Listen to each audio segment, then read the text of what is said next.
ओम नमः शिवाय। प्रिय भक्तजनों, आज हम अन्नपूर्णा माता की कथा का श्रवण करेंगे। माँ अन्नपूर्णा का आशीर्वाद आप सभी पर बना रहे। इस व्रत को करने से घर के अन्न और धन के भंडार भरे रहते हैं। इस व्रत को करने से आयु, लक्ष्मी और श्रेष्ठ संतान की प्राप्ति होती है। अन्नपूर्णा व्रत के प्रभाव से पुरुष को पुत्र, पौत्र तथा धन आदि का वियोग नहीं होता।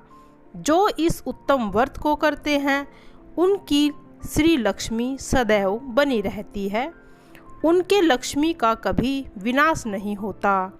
उन्हें कभी अन्न का क्लेश कष्ट नहीं होता और उनकी घर में बरकत बनी रहती है। जिसके घर में लिखी हुई यह अन्नपूर्णा व्रत की कथा होती है, उस घर को माता अन्नपूर्णा कभी नहीं त्यागती। पूजन सामग्री: माता अन्नपूर्णा की मूर्ति, रेशम का डोरा, रोली, चंदन, धूप, दुर्वा, अक्षत, धान के पौधे, 17 पात्र, घी, दीप, लाल वस्त्र, जल पात्र, नैवेद्य, लाल पुष्पमाला। प्रातःकाल स्नान करके अथवा नदी या घर में स्नान करके रेशम का डोरा लेकर रोली से रंग ले और उसमें 17 गांठें चंदन की देवें। इसके बाद धूप से उन गांठों की पूजा करें। गांठों में माँ भगवती अन्नपूर्णा की स्थापना करें। 7 दुर्वा, 10 अक्षत तथा नाना प्रकार की सुलभ सामग्रियों से भगवती अन्नपूर्णा का पूजन करें और कहें, हे माता अन्नपूर्णे, मुझे अन्न, पशु, पुत्र, यश और लक्ष्मी प्रदान करो। इसके साथ ही आयु, आरोग्य व ऐश्वर्य को प्रदान करो। हे देवी, मैं आपको प्रणाम करती हूँ। इस प्रकार से प्रार्थना करके पुरुष दाई तथा स्त्री भाई भुजा में इस धागे को धारण करें और शांत चित्त से कथा सुने। कथा के अंत में 17 हरे दाने चावल व दुर्वा का लेकर यह 16 वाक्य कहे, हे माता अन्नपूर्णा, आप तो सर्वशक्तिमान हो, अतः सर्व पुष्पमयी यह दुर्वा आपको अर्पण करती हूँ और आपको नमस्कार करती हूँ। अब सुनते हैं कथा। एक समय की बात है। काशी निवासी धनंजय की पत्नी का नाम सुलक्षणा था। उसे अन्य सब सुख प्राप्त थे, केवल निर्धनता ही उसके जीवन का एकमात्र दुख था। यह दुख उसे हर समय सताता रहता था। एक दिन सुलक्षणा पति से बोली, स्वामी, आप कुछ मेहनत करो तो काम चलेगा। इस प्रकार कब तक काम चलेगा? सुलक्षणा की बात धनंजय के मन में बैठ गई और वह उसी दिन विश्वनाथ शंकर जी को प्रसन्न करने के लिए बैठ गया और कहने लगा, हे देव आदि देव विश्वेश्वर, मुझे पूजा पाठ तो कुछ आता नहीं है, केवल आपके भरोसे बैठा हूँ। इतनी विनती करके वह 2-3 दिन भूखा प्यासा बैठा रहा। यह देखकर भगवान शंकर ने उसके कान में अन्नपूर्णा अन्नपूर्णा कहा। इस प्रकार 3 बार कहा। यह कौन क्या कह गया? इसी सोच में धनंजय पड़ गया कि मंदिर से आते ब्राह्मणों को देखकर पूछने लगा, पंडित जी, अन्नपूर्णा कौन है? ब्राह्मणों ने कहा, तू अन्न छोड़कर बैठा है, सो तुझे अन्न की ही बातें सूझती हैं। जा घर जाकर अन्न ग्रहण कर। धनंजय घर आ गया। स्त्री से सारी बात कही। वह बोली, नाथ, चिंता मत करो, स्वयं शंकर जी ने यह मंत्र दिया है, वे स्वयं ही इसका खुलासा करेंगे। आप फिर जाकर उनकी आराधना करो। धनंजय फिर जैसा का तैसा पूजा में बैठ गया। रात्रि में शंकर जी ने आज्ञा दी और कहा, तू पूर्व दिशा में चला जा। वह अन्नपूर्णा का जाप करता रहा और रास्ते में फल खाता, झरनों का पानी पीता जाता। इस प्रकार कितने ही दिनों तक चलता गया। वहाँ उसे चांदी सी चमकती वन की शोभा देखने में आई। सुंदर वन देखने में या उसके किनारे कितनी ही अप्सराएं झुंड बनाए बैठी थी। एक कथा सुनती और सब मिलकर माँ अन्नपूर्णा इस प्रकार बार बार कहती थी। इस प्रकार से उजेली रात्रि थी और आज से ही व्रत का आरंभ किया था। जिस शब्द की खोज में वह निकला था वह उसे वहाँ सुनने को मिल गया। धनंजय ने उसके पास जाकर पूछा, हे देवियों, आप क्या करती हो यह? उन सब ने कहा, हम तो माँ अन्नपूर्णा का व्रत कर रही हैं। धनंजय ने पूछा, व्रत पूजा करने से क्या होता है? यह किसी ने किया भी है? इसे कब किया जाए?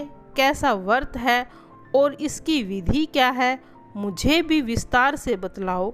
वे कहने लगी, इस व्रत को सब कोई कर सकता है। 21 दिन तक के लिए 21 गांठें का सूत लेना चाहिए। 21 दिन न बने तो एक दिन उपवास करें। यह भी न बने तो केवल कथा सुनकर प्रसाद ले लें। निराहार रहकर कथा कहें। कथा सुनने वाला कोई भी न मिले तो पीपल के पत्ते को सुपारी रखकर और उस पे गुआर पाठ वृक्ष को सामने कर, दीपक को साक्षी कर, सूर्य, गाय, तुलसी या महादेव को बिना कथा सुनाए मुख में दाना डाले। यदि भूल से कुछ पड़ जाए तो एक दिवस फिर उपवास करें।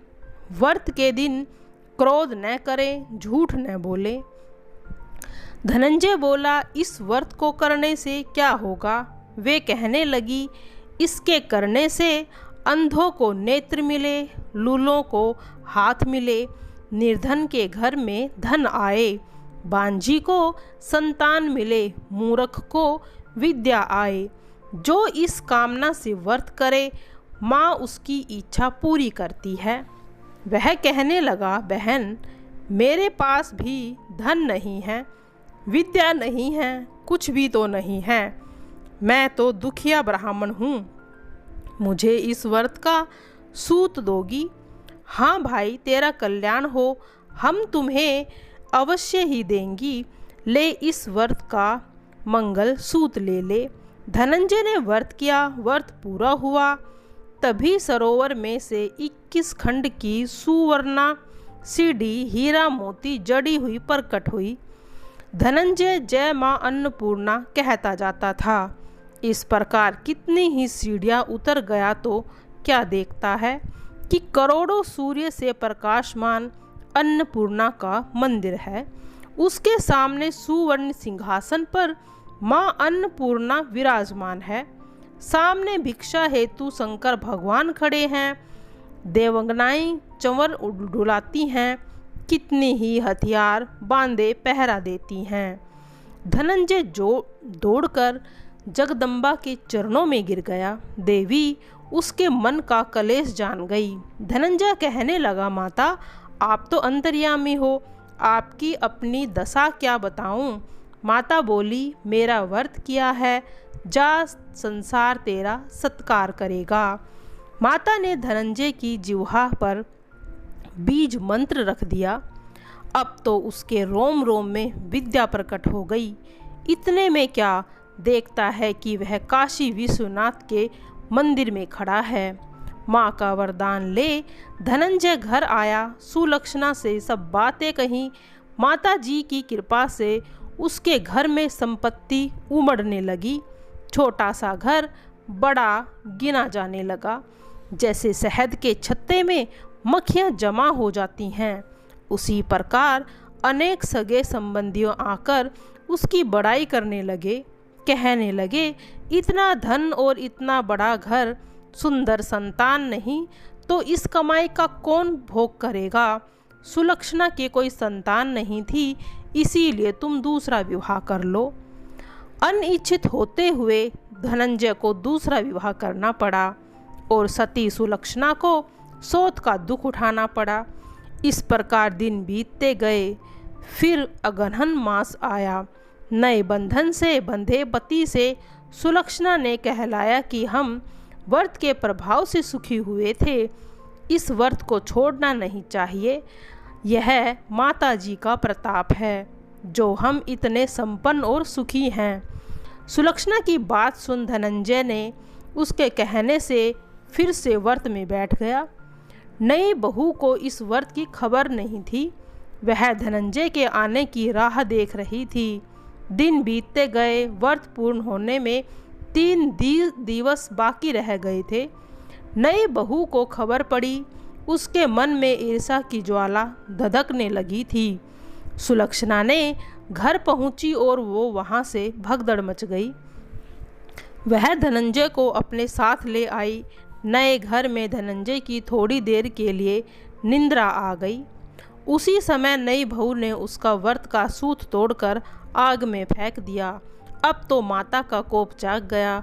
घर में अकस्मात आग लग गई। सब कुछ जलकर खाक हो गया। सुलक्षणा जान गई और पति को फिर अपने घर ले आई। नई बहू रूठकर पिता के घर जा बैठी। पति को परमेश्वर मानने वाली सुलक्षणा बोली, नाथ घबराना नहीं, माता जी की कृपा अलौकिक है। पुत्र कुपुत्र हो जाता है पर माता कुमाता नहीं होती।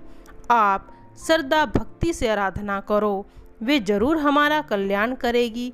धनंजय फिर माता के पीछे पड़ गया। फिर वही सरोवर सीढ़ी पर कट हुई। उससे माँ अन्नपूर्णा कहकर वह उतर गया। वहाँ जाकर माँ के चरणों में पड़कर रोने लगा। माता ने प्रसन्न होकर बोला, यह मेरी स्वर्ण की मूर्ति है, उसकी पूजा करना, तू फिर सुखी हो जाएगा। जा, तुझे मेरा आशीर्वाद है। तेरी स्त्री सुलक्षणा ने श्रद्धा से मेरा व्रत किया है, उसे मैंने पुत्र दिया है। धनंजय ने आँख खोली तो खुद को काशी विश्वनाथ के मंदिर में खड़ा पाया। वहाँ से फिर उसी प्रकार घर को गया। इधर सुलक्षणा के दिन चढ़े और महीने पूरे होते ही पुत्र का जन्म हुआ। गांव में आश्चर्य की लहर दौड़ाई। इसी प्रकार उसी गांव में निसंतान सेठ के पुत्र होने पर माता अन्नपूर्णा का मंदिर बनवाया। उसमें माता जी की धूमधाम से पधारी यज्ञ किया। धनंजय को मंदिर के आचार्य का पद दे दिया गया। जीविका के लिए मंदिर की दक्षिणा और रहने के लिए एक बड़ा सुंदर सा भवन दिया। धनंजय स्त्री पुत्र सहित वहाँ रहने लगा। माता जी के चढ़ावे में भरपूर आमदनी होने लगी। उधर नई बहू के पिता के घर डाका पड़ा, सब कुछ लुट गया। वे भीख मांगकर पेट भरने लगे। सुलक्षणा ने यह सुना तो उसे बुलावा भेजा, अलग घर में रख लिया और अन्न धन का भी प्रबंध कर दिया।